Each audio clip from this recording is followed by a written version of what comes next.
No mundo, nas casas, na espiritualidade. A responsabilidade do homem na evolução dos animais.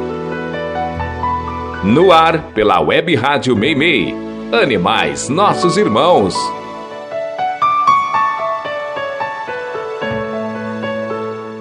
Bom dia, amigos e amigas ouvintes. Este é o programa Animais, Nossos Irmãos, que você está ouvindo pela Web Rádio Meimei e vai ao ar todos os domingos às 10 horas da manhã. Caso não consiga ouvir quando vai ao ar, você pode ouvir pelo YouTube ou Spotify, onde todos os episódios já estão disponíveis. Você se considera um defensor de animais ou apenas defende cães e gatos? Acha que existe uma fórmula mágica e os animais vão parar no seu prato, sem dor e sofrimento? No programa de hoje eu vou trazer uma realidade que poucos conhecem. Contar uma linda história de Chico Xavier e iniciar um novo quadro sobre causos e histórias que o povo conta sobre animais. E se você se interessa pelo assunto, seja muito bem-vindo. Eu gostaria muito de conhecer e ajudar com suas dúvidas. Envie perguntas para o e-mail animaisnossosimãos2024@gmail.com. Tudo junto, minúsculo e sem o tio. Agradecendo aos técnicos que ajudam a tornar possível esse programa, intercalando a mesa de som, Guga, Cid e Miguel. Eu sou a Vanderly, vem comigo em mais um programa. Você está ouvindo Animais, Nossos Irmãos. 9 de setembro, terça-feira, é comemorado o Dia do Veterinário. E apesar de haver uma discrepância muito grande dentro da profissão, eu gostaria de dedicar umas poucas palavras para todos os veterinários que nos socorrem quando os nossos pets adoecem. Uma profissão que ainda encena o papel de salvador e de vilão, mas que merece nosso respeito. O que é ser um veterinário? Ser veterinário não é só cuidar de animais, é sobretudo amá-los e respeitá-los, não se ligando apenas aos padrões éticos da medicina. Ser veterinário é ver em um animal um ser vivo, criação de Deus, é crer na imortalidade da sua essência. Ser veterinário não é só ouvir miados, latidos, balidos e relinchos, mas tentar compreender uma linguagem desconhecida, onde o doente não saberá descrever sua dor.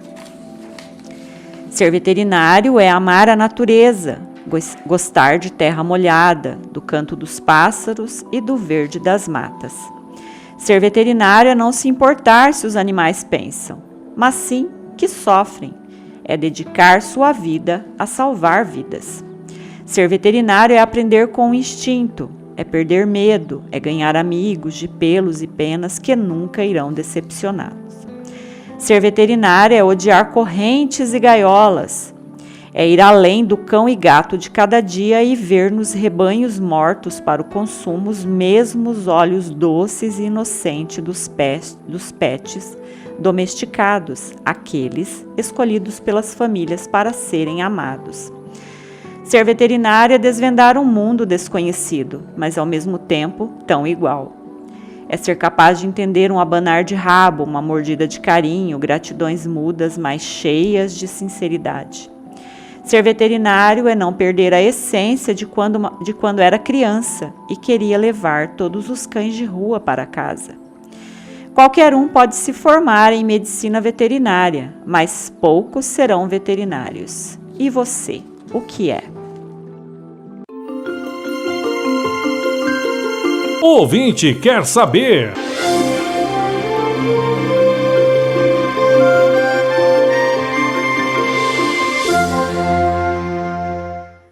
A ouvinte Carla nos faz uma pergunta interessante. Meu pai tinha uma cachorrinha pincher que amava muito. Onde ele ia, ela estava com ele, vivia em seu colo. Mas quando ele adoeceu e os médicos lhe deram poucos meses de vida, foi como se do nada tivesse tomado ódio da cachorrinha. Não queria mais ela por perto e por vezes a empurrava da cama quando ela procurava o colo dele. O que pode ter acontecido? Oi, Carla, muito obrigada pela pergunta. Não é fácil entender uma situação dessas, mas vou enumerar 2 possibilidades que eu creio são as mais plausíveis. Na primeira, seu pai doente e, como você diz, já desenganado pelos médicos, poderia estar com muitas dores. E como sabemos, a dor pode mudar nossa personalidade. Há pessoas amargas que unicamente sofrem de dores crônicas e não conseguem ser gentis ou ver beleza na vida.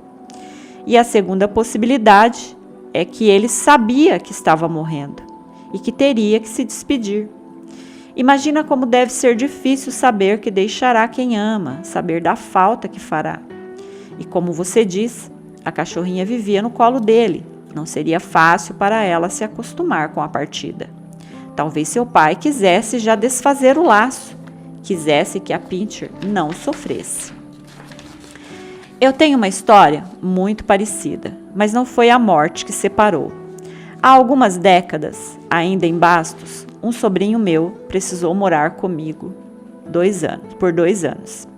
Seus pais haviam se mudado para outra cidade e ele não queria mudar de escola. Sendo assim, até terminar o ensino médio, ele ficou em minha casa.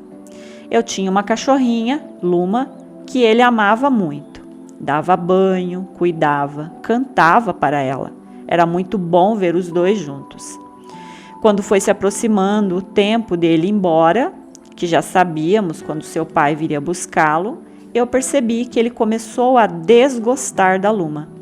Evitava ficar com ela, saía de perto quando ela chegava, e aquilo foi muito triste para mim, pois que a Luma não entendia, não sabia dos dramas humanos. Ela só o amava e queria estar perto dele.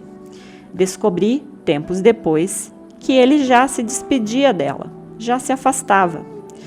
Como o gato que, quando pode, foge de casa para morrer, alguns de nós não gostam de se despedir e é preferível se afastar, ir quebrando o laço antes da hora da despedida. Infelizmente, querida amiga, nós seres humanos somos incapazes de gerir algumas emoções ou lidar com algumas situações. E o amor, bom, esse sempre vai causar em nós emoções que nem sempre podemos explicar ou controlar. Espero que minha resposta tenha sido útil. Obrigada pela pergunta e continue perguntando. Foi notícia.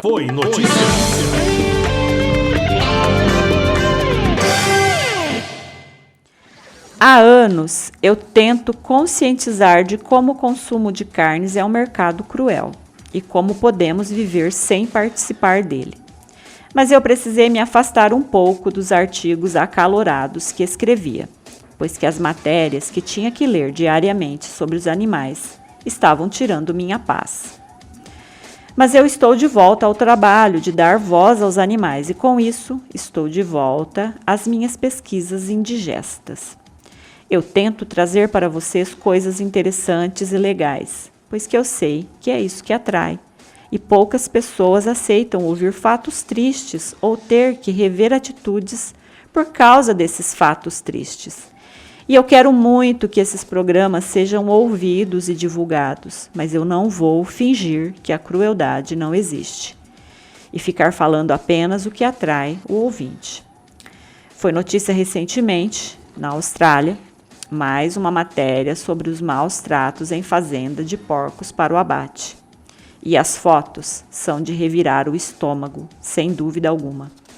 Para quem se interessar de ver na íntegra, acesse o site olharanimal.org e digite na busca porcos. É a primeira matéria que vai aparecer.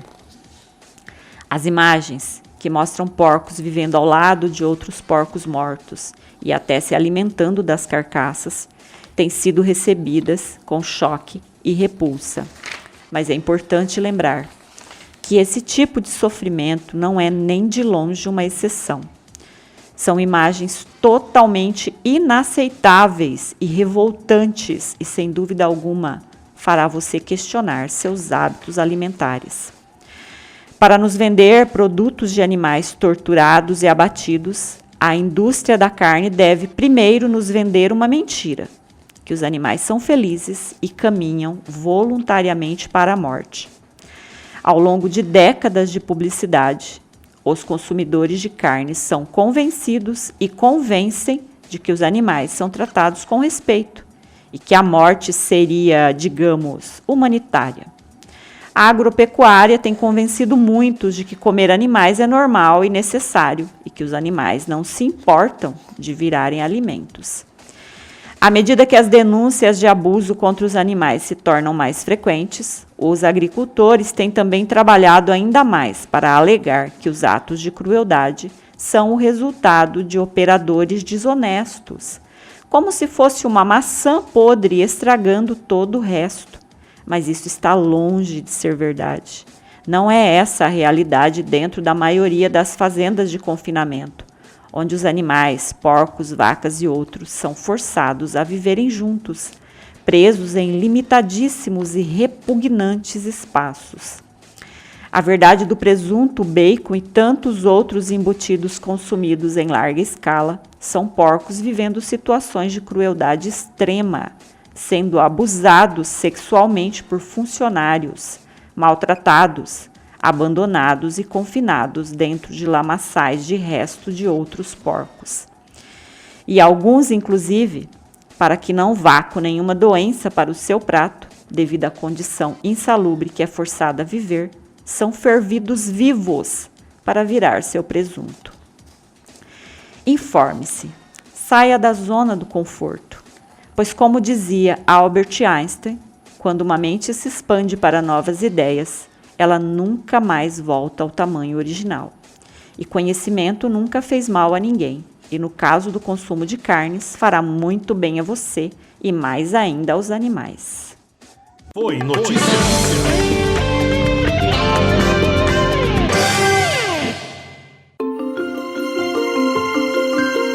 O ouvinte quer saber.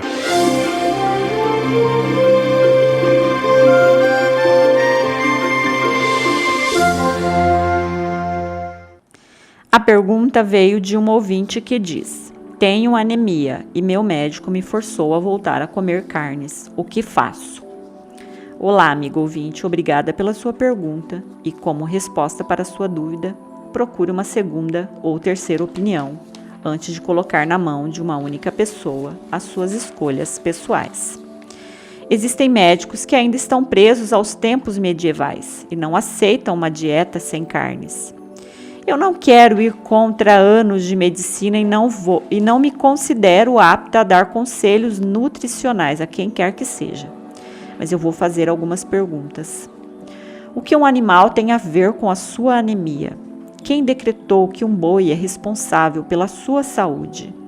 Se não existissem animais, como você cuidaria da sua anemia? O que um boi come para não ter anemia? Esse animal, que supostamente seria o responsável direto pela sua doença ou sua cura, nunca comeu carnes para ter esse tão endeusado reservatório de ferro, sabia? Ele come vegetais e consegue, com esses vegetais, produzir o ferro que o próprio corpo dele precisa e que esse seu médico alarmista acha que você precisa também. Mas esse ferro que o boi produz com sua alimentação vegetariana é dele, somente dele, faz parte do corpo dele, das reservas que ele precisa para viver. Então, em palavras bem simples, isso se chama roubo. É o mesmo que um vampiro faz, suga sangue para viver. E se não existissem animais no planeta, possivelmente estaríamos lambendo pedras para tirar delas os minérios necessários. A carne tornou-se um vício, uma ilusão de que resolverá todos os nossos problemas nutricionais. Mas o erro está em abrir mão da diversidade para viver de carnes. Coma vegetais, cereais e grãos diariamente e verá que não haverá carência de nada em seu organismo. A fórmula é simples: pratos coloridos, variadas cores, e não apenas o marrom escuro da morte. Vamos acordar para o ridículo que é achar que os animais são alimentos ou remédios ou quaisquer das utilidades que o homem dá a eles. Coma vegetais, assim como o boi e a vaca fazem. E se ainda precisar de ferro, tome suplemento. Mas se ainda precisar de ferro, uma boa transfusão resolve. Afinal, essa foi doada voluntariamente por alguém da sua mesma espécie. Um ato de amor e não um ato de horror. Pense nas suas escolhas e não deixe nenhum médico alarmista escolher por você. Na dúvida, troque de médico. Obrigado pela pergunta e continue perguntando. Na Web Rádio Meimei, Animais Nossos Irmãos. Vou contar uma história muito bonita que está no livro Chico Xavier, o Amigo dos Animais, de Carlos Bacelli. A história nos fala sobre a mágoa e como devemos vencer esse sentimento, mesmo que isso seja muito difícil. Chico tinha um cachorro deficiente que ficava em um quartinho sobre cobertores que eram trocados quase que diariamente. Todos os dias, ao chegar das reuniões mediúnicas, Chico ia até o quartinho e limpava tudo. Era trabalhoso e muito cansativo para ele, e isso já durava vários anos. Certo dia, quando chegou da reunião e foi ao quarto, percebeu que o cachorro estava morrendo. Parecia que esperava por ele. E olhando Chico com amor e abanando a cauda suavemente, ele se foi. Chico o enterrou no quintal, chorando muito pelo cãozinho morto. Passado alguns meses, sua irmã lhe perguntou: Chico, você se lembra daquele cachorro aleijado? Sim, como eu poderia esquecer, respondeu Chico. Olhe, vou lhe contar uma coisa, falou baixo a irmã naquele tom de confidência. Ele não morreu naturalmente, não. Foi a dona fulana que, com pena de você e todo o trabalho que o cachorro dava, que decidiu dar veneno para ele. Chico ficou pálido e quase sem voz falou baixo. Ai, meu Deus, não me diga uma coisa dessas. É verdade, Chico. A irmã foi enfática ao confirmar. Chico não sentiu raiva, mas ele foi tomado de tamanha tristeza que seu campo vibracional foi mudando e ele não conseguia mais ter paz. Pensar no pobre e aleijado cão sendo envenenado, possivelmente com alguma comida, enganado, pobrezinho. Percebendo o que acontecia, Emmanuel apareceu e pediu para Chico tomar cuidado com a mágoa, pois que isso estava afetando sua mediunidade. Chico confidenciou que não conseguia esquecer, mesmo querendo, não conseguia tirar da cabeça as imagens do seu cãozinho sendo morto. Emmanuel então sugeriu que para se curar da mágoa tinha que dar uma alegria à pessoa por quem sentia a mágoa, ao que Chico respondeu: Mas o ofendido sou eu, como vou dar alegria a ela? Emmanuel insistiu e Chico obedeceu. Procurou se informar e descobriu que o sonho da dona fulana era ter uma máquina de costura. E usando seus parcos recursos financeiros, Chico comprou a máquina, que parcelou em várias prestações e deu de presente a ela. O que aconteceu quando ele apareceu na casa da mulher com o presente foi ser tomado pelo amor daquela que até então Chico estava ressentido. Aquele amor e gratidão que ela emanou ao abraçá-lo, feliz pelo presente, acabou com qualquer sentimento negativo e Chico pôde se libertar da mágoa. Essa história mostra que dentro das melhores intenções pode se esconder coisas condenáveis, mas não somos nós que devemos julgar. A mágoa existe, ela faz parte de nossa condição humana e não é tão simples perdoar aquele que mata a quem amamos. E saber de um caso desses é muito mais fácil condenar que perdoar. Mas medite. Deixe que o julgamento seja feito pela vida, pela lei maior de amor, pois que as leis do Criador são inquestionáveis, e perdoar é simplesmente se libertar. Você já ouviu essa história? Vem aí, histórias que o povo conta. Conta a lenda que um casal, depois de visitar alguns amigos em um sítio vizinho, regressava já tarde da noite, procurando na luz da lua as trilhas no meio do pasto que dividia as propriedades. A mulher trazia nos braços um bebezinho recém-nascido que dormia calmamente. A lua era um disco prateado de tão cheia e era possível ver tudo, e o casal, acostumado à vida no campo, seguia pela trilha sem temer nada, mesmo que houvesse relatos de um lobo gigante, meio lobo, meio homem, que vinha matando animais nas redondezas. Ainda assim, eles nada temiam, já que eram apenas boatos, ninguém nunca tinha estado frente a frente com um animal. De repente, o marido alega precisar fazer suas necessidades fisiológicas e se afasta, deixando mãe e filho sozinhos. Olhando o céu, contemplando a lua cheia, a mulher se lembra de que é uma sexta-feira e as histórias do lobo gigante que andava por aqueles lados veio à sua mente. Começando a sentir um desconforto, a mulher procura pelo marido. Chama uma, 2 vezes, mas nada. Ela sente o medo arrepiar sua nuca. E se ele tivesse sido morto pelo tal do lobo? Antes que pudesse raciocinar com clareza, um som de animal soa ali bem perto, um rosnado baixo e ameaçador. Uma sombra escura se projeta até ela e, sem saber o que fazer, ela corre. O imenso animal a persegue, gruindo e arfando. Quase chorando, ela aperta o filho no peito e corre o máximo que pode. Por sorte, logo à frente há uma cerca e uma porteira, que ela fecha ao cruzar, mas não sem antes sentir o animal agarrando a manta do bebê e quase derrubando o pequeno dos seus braços.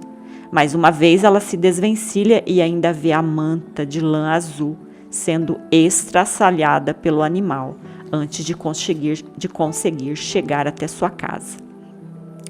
Em casa, ela tranca a porta e espera pelo marido, que quando chega, horas depois, age como se nada tivesse acontecido. No dia seguinte, desconfiada da frieza do marido diante do fato dela e o filho quase terem sido mortos, e aconselhado por parentes que há muito suspeitam do comportamento estranho do seu marido, ela se aproveita de um momento em que ele dorme para observar os dentes dele e percebe neles fibras da manta do seu bebê. Você está ouvindo Animais Nossos Irmãos. Eu fiquei muito tocada com a matéria sobre os porcos que trago no Foi Notícia. Como eu disse, há anos que estou nessa luta de obter informações para trazer a público, mas não tem como me acostumar com a crueldade, ainda mais quando a crueldade é contra seres que eu amo, e eu amo imensamente os animais, todos eles. Eu gostaria de complementar a notícia com outra informação, para que esse assunto possa ser encerrado, ao menos por enquanto. Anos atrás, um jovem cineasta americano resolveu descobrir o que acontecia com os animais criados para o consumo humano, antes deles irem para o abate. Com a ideia de fazer um documentário sobre o assunto, ele usou um drone que sobrevoou e fotografou as maiores e mais bizarras fazendas de criação de animais do mundo. Aqui dando uma ênfase às fazendas de porcos, somente no estado da Carolina do Norte, Estados Unidos. São mais de 2.000 fazendas pertencentes ao mesmo grupo chinês. Cada uma delas com milhares de porcos sendo criados, digamos assim.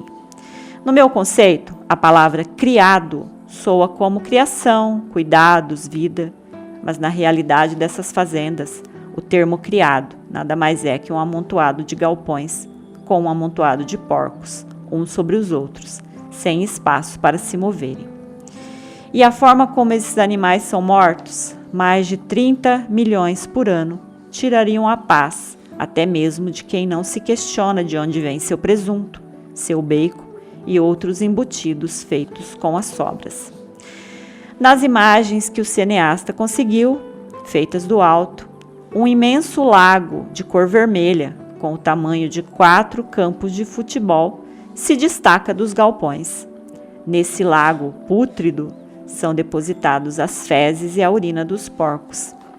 Quando este lago atinge seu limite e começa a transbordar, ele é borrifado nos campos da região, onde moram pessoas pobres, imigrantes e negros, que ficam presos dentro de suas humildes casas, sem conseguir abrir as janelas por conta da chuva tóxica, que trazem, além do fedor, inúmeras doenças.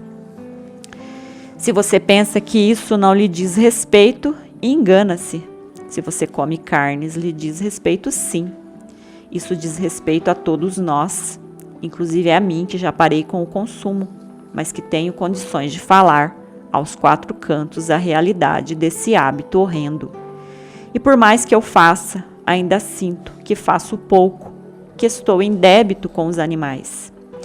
E em se tratando de porcos, estamos sempre com a ideia de lamaçais fétidos e comidas estragadas. Eles são porcos. O que esperar de porcos? Se pensa assim, então preste atenção no próximo quadro. Você sabia? Você sabia que nas Bahamas, no Caribe, dentre as milhares de ilhas que existem por lá, há uma em especial chamada Big Major Cay, onde a sujeira ainda não chegou e as areias são especialmente brancas? Os habitantes da ilha se esmeram em limpeza. Lá vivem apenas porcos, de todas as cores, marrons, rosas, brancos, pintados, centenas deles. Foram deixados por marinheiros que queriam uma reserva de alimento para quando retornasse. Naquelas praias eles foram esquecidos, os marinheiros não retornaram, eles se adaptaram, aprenderam a nadar e se multiplicaram. Hoje eles são uma sensação para os turistas que escolhem esse roteiro de viagem, especialmente para nadarem com eles e fotografarem os dóceis moradores da ilha, sempre esperando pelas frutas que os visitantes trazem. As areias brancas e as águas cristalinas contradizem tudo aquilo que concebemos de porcarias e porcalhões. A única coisa com que eles se sujam é de areia, onde rolam e descansam depois de um mergulho. Estereotipamos os porcos, os chamamos de porcos, denominamos tudo que é sujo por essa alcunha, e eu me questiono se eles realmente são porcos, ou se tornaram porcos, por assim terem sido condicionados por nós humanos e nossas necessidades.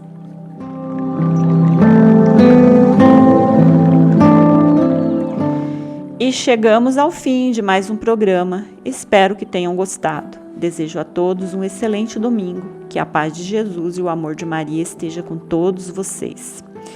E um pedido especial aos bons espíritos para que amparem os milhares de porcos que vivem uma vida miserável, para que o bacon e o presunto cheguem até os seres humanos. Que o amor de Jesus chegue até vocês, queridos amiguinhos. Que esse amor inspire os humanos e o consumo de carne seja extinto dos hábitos da terra. E não se esqueçam, queridos ouvintes, não faças aos outros, humanos ou animais, o que não queres que façam a você. Tenham todos uma ótima semana, fiquem com Deus e até o próximo programa.